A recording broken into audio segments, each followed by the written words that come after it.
ఎవరి గురించి ఉంటుంది? చిరంజీవి గురించి ఉండదు, అల్లు అర్జున్ గురించి ఉండదు, కృష్ణుడి గురించి ఉంటుంది అన్నమాట. ఓకేనా?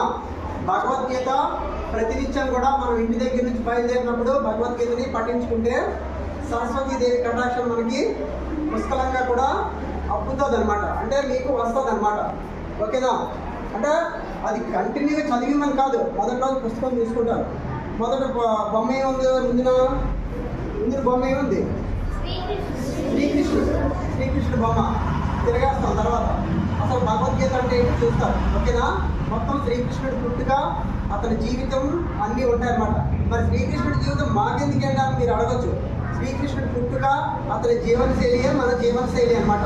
మనం ఎలాగ పుట్టామో, మన జీవితం ఎలా ఉంటుంది, నిత్య జీవితంలో మనం ఒడిదుడుకులు ఎలాగ అనుభవిస్తున్నామో దాన్ని ఎలా ఫేస్ చేయాలనేది భగవద్గీతలోని ఉంటుంది అనమాట. ఓకేనా? మీరు చేయవలసింది ఏంటంటే భగవద్గీత ఇంటి నుంచి బయలుదేరి